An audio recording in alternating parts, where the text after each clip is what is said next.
Fala pessoal, tudo certo?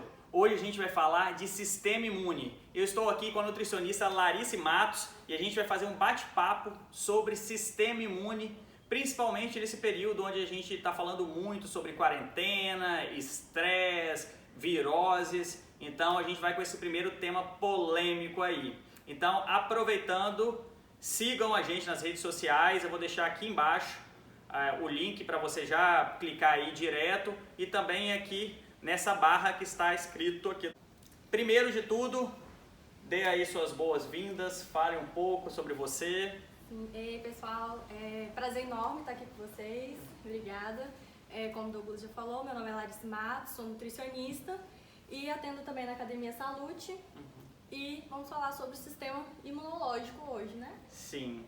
Eu queria abordar esse tema primeiro porque ele está em evidência por conta aí desses casos de coronavírus e é um tema que a gente está até polemizando muito por conta dessa polarização que está tendo no mundo, o que é certo fazer, o que é errado, como não tem ainda muita evidência científica mostrando, a gente tem uma opinião até um pouco divergente da maioria das pessoas por conta que a gente trabalha com saúde também. Educação física e nutrição estão diretamente ligadas a sistema imunológico, a controle de viroses e eu como educador físico eu defendo muito a bandeira que a atividade física é fundamental para nutrição do sistema imune, assim como a nutrição também é responsável. Então uma pessoa estressada, comendo mal, não praticando atividade física, ela fica muito mais suscetível a ter qualquer tipo de virose. Aí vai uma pergunta minha, nesse período, como você acha que está a nutrição, principalmente dos brasileiros, né? Vamos falar aqui do nosso local,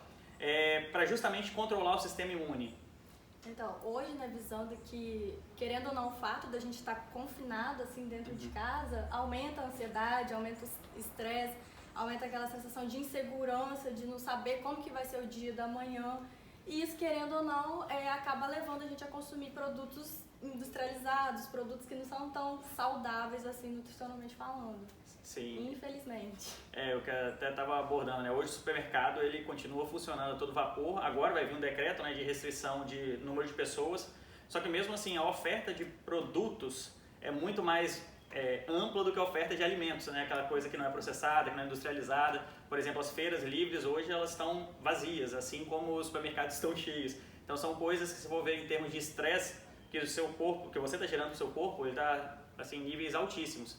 E aí, isso é uma dúvida pessoal, dentro desse cenário todo, o que seria mais saudável consumir, por exemplo, pela manhã? Eu quero ter minha rotina para justamente não agredir muito o meu corpo, porque querendo ou não a gente tem ali o hábito dos processados e muitas vezes isso não é o mais saudável, sendo que a gente tem tempo para fazer um monte de coisa. O que seria mais saudável hoje eu comer pela manhã?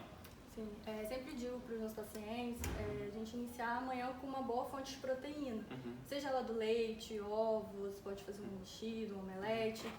E o nosso sistema imunológico, ele não começa, por exemplo, hoje eu vou começar uma alimentação e meu sistema imunológico já vai estar ok. Isso tudo é com o tempo, tem uma detoxificação do intestino, do organismo, e tudo ocorre lá no nosso intestino.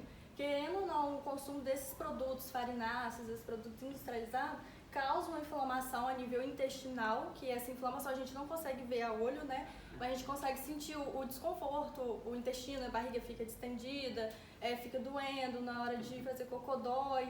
Então, o interessante logo pela manhã, assim que acordar, beber bastante água, ingerir boas fontes de proteína, ovos faz muito bem para a saúde também, fazer uma vitamina também bem interessante. Sim. Optar mesmo pelos alimentos naturais.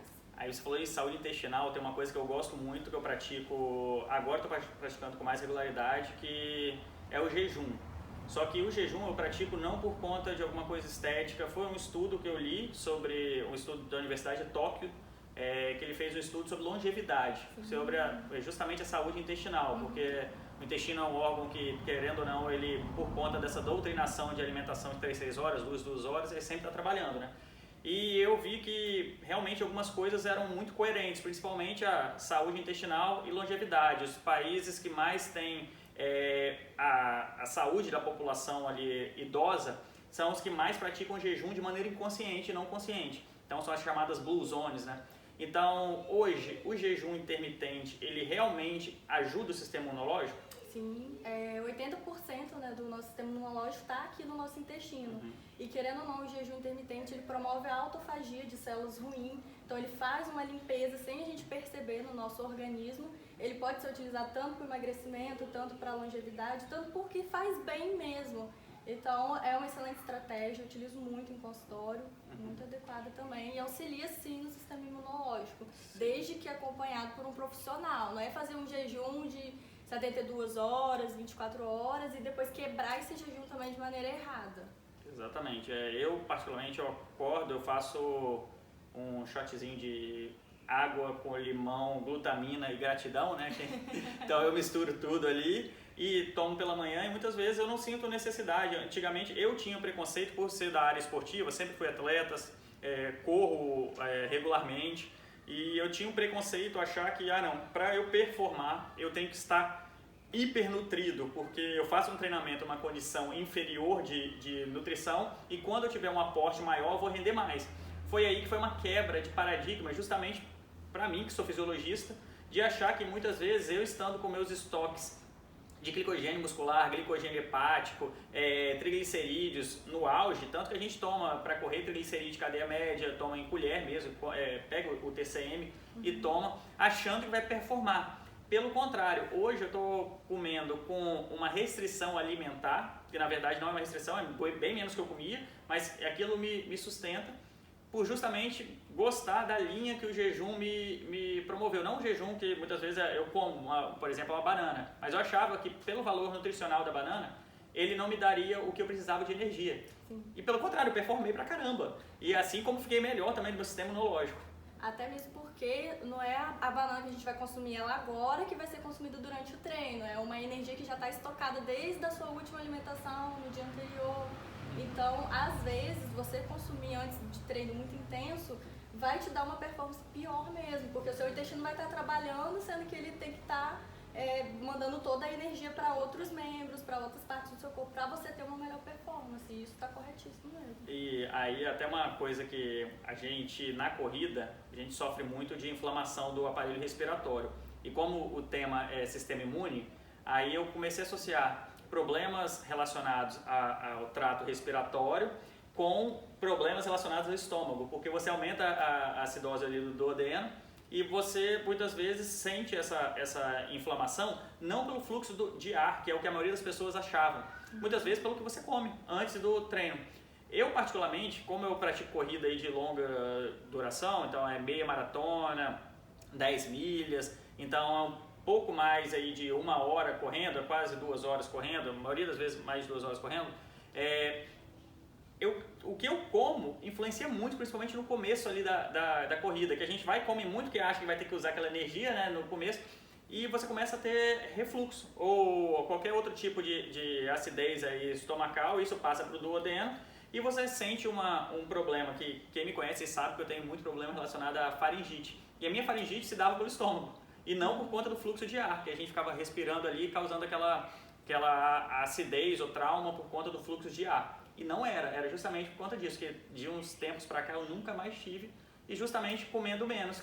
Pra mim é uma quebra. Isso aí, você se redescobriu coisas que você achava que estavam fazendo certo, mas estavam te fazendo mal. Exatamente, e aí que a gente peca até pela desinformação, né? Por mais que a gente tenha um conhecimento teórico ali de como funciona o metabolismo do carboidrato, da gordura, a gente tem um preconceito por achar que a gente precisa estar hipernutrido para performar. Sim. E a nutrição, como a Larissa disse, realmente vem do que você comeu no dia anterior, das suas reservas de energia. E até uma coisa legal sobre o jejum, que eu pesquisei justamente sobre o glicogênio hepático, que quando você está em jejum, normalmente sua glicemia ela diminui, a sua glicemia muscular ela também diminui. Só qual que foi a melhor experiência que eu tive com esse artigo que eu li?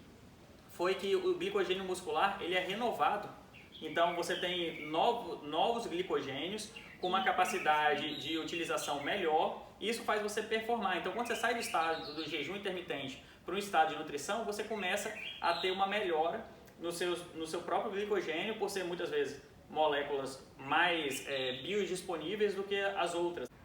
Então a gente tem uma renovação fantástica aí dos níveis de glicogênio e isso faz com que a gente performe muito mais. E com isso, pessoal, a gente termina aí nosso primeiro vídeo. A gente vai fazer 5 vídeos para a gente estar aí nutrindo vocês de informação e também de bons nutrientes. Então por isso que é essa intenção de trazer o educador físico e o nutricionista para estarem junto com vocês, para passar muitas informações, e agradecer a Larissa Matos aí por estar presente aqui conosco para passar essas informações. Obrigada. Vamos embora, próximo vídeo.